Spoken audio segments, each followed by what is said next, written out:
We are back again at the Daily Bread Bible Study. We are looking at day number 20 for Exodus chapters 14 through 16.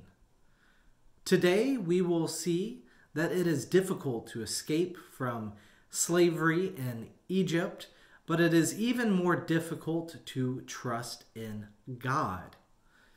Chapter 14 kind of kicks us off with this section focusing on the complaining by Israel, God protecting them with walls, Moses separating the waters, Pharaoh sending the chariots into the water, Moses letting the sea return at the morning light, and they walked across dry land. So, just to begin, the whole parting of the Red Sea has some debate among scholars of whether it was the Red Sea or a portion of it, or if it was something called the Reed Sea, which is the Sea of Reeds, which is much closer and much smaller than what we today call the Red Sea. So, two things we know with certainty, though, is one, it was not the Red Sea proper. That is a very large body of water, and would make no sense for Egypt or the Israelites to try and cross that. And then the second one is the most important point, is that God delivered God's people out of the hands of Pharaoh here through this act. And that's the main point of this story, to talk about the ways in which God delivers us. So in Exodus 14 verse 3, Pharaoh thought that the recently evacuated Israelites were wandering in the wilderness aimlessly, and Pharaoh's heart and mind again are changed. So it says that they send 600 chariots and all other chariots of Egypt with their officers. They are easily able to catch up to the Israelites, going across the chariots much quicker than all of these people walking on foot. The Israelites become afraid, and this is the first time they will show their colors, but not the last. They will complain, saying it would have been better in Egypt in verse 12.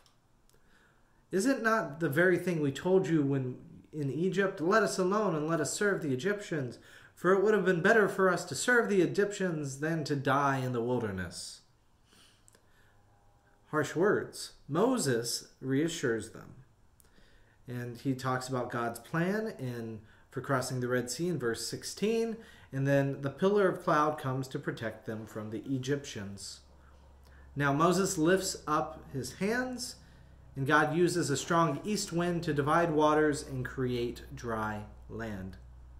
In Exodus 14:22, the Israelites went into the sea on dry ground, the waters forming a wall for them on their right and on their left. The pillar of fire and cloud from the Lord caused confusion to the Egyptians in the middle of the sea. The chariots' wheels clogged and the chariots stuck in the mud. Egyptians become afraid, for the Lord is fighting on behalf of the Israelites. Moses then pulls down his hand, and the sea comes back to normal depth. The waters cover the Egyptians, and none remain.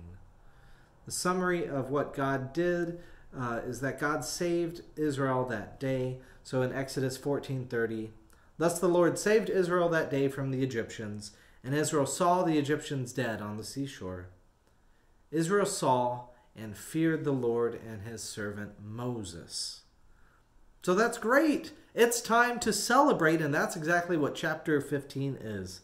We hear the song of Moses saying things like, the Lord is his name, and God has overthrown them in the sea. Who is like God, though he has guided God's people? Nations around shall know, namely Edom, and as they are preparing for the promised land.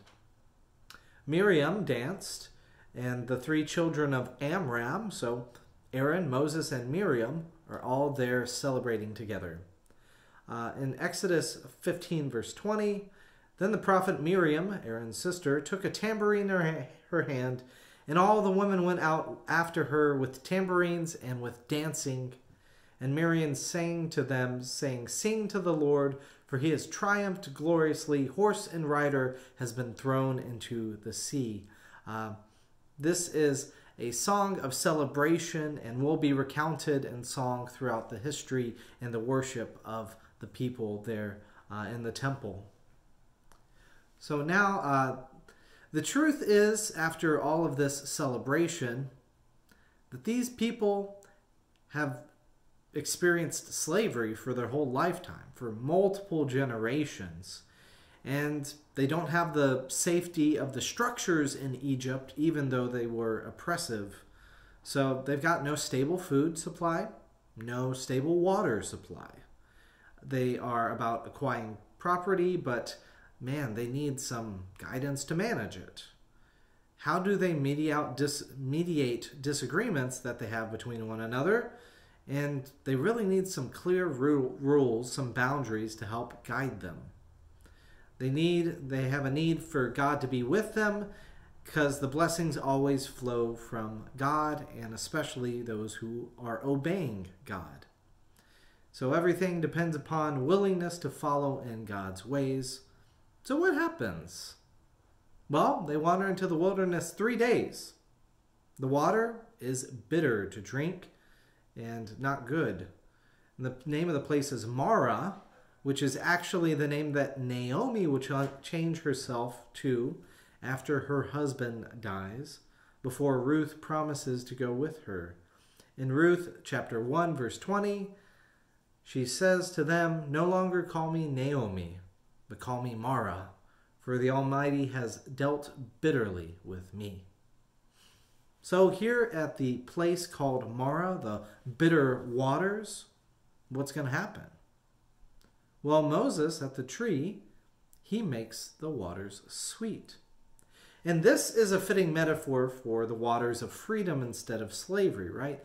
They are sweet. When we are able to free ourselves or be freed from ailments, challenges, things that are bitter in our life, it brings us joy. It brings us sweetness. It gives us a life and a taste of hope, a good taste of a good life.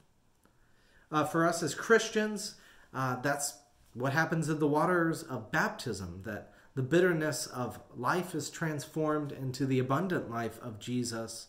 And this transformation, this forgiveness of sin, this connection with God is very much life-giving. So in chapter 16, from Edom and Sinai to the wilderness of Sin, that's the name of the area, and also a good name for the metaphor of them wandering around and complaining, they grumble again, this time about the fleshpots of Egypt. In Exodus 16, verse 3, the Israelites said to them, "If only we had died by the hand of the Lord in the land of Egypt, when we sat by the fleshpots and ate our fill of bread, for you have brought us out into this wilderness to kill the whole assembly with hunger." They continue on in the theme of mistrust and distrust of Moses, aka grumbling.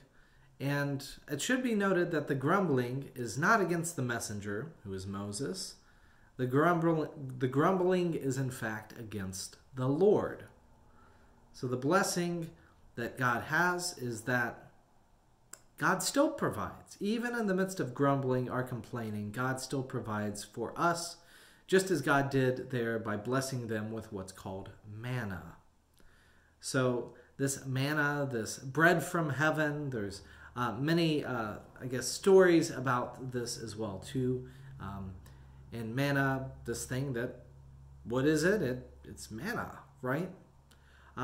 Here are the instructions regarding manna, that you're to gather only each day in the morning and only what you need each day. The 6th day you can take double because on the Sabbath it's not going to be given. There is quail in the evening and manna in the morning. Now, those who disobeyed Moses, it went bad in the collection. But on the Sabbath day, the manna does not go bad, which is both a physical and a spiritual thing that God will provide for us and encourages us to take rest, to take a Sabbath. if they refuse to keep the commandments of not, letting God provide the daily bread and not resting on the Sabbath, things will get bitter again.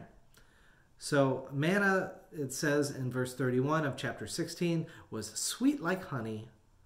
And in Exodus 16, verse 34, Aaron has a pot of manna kept for generations. And the manna was eaten 40 years and their food of choice during that time.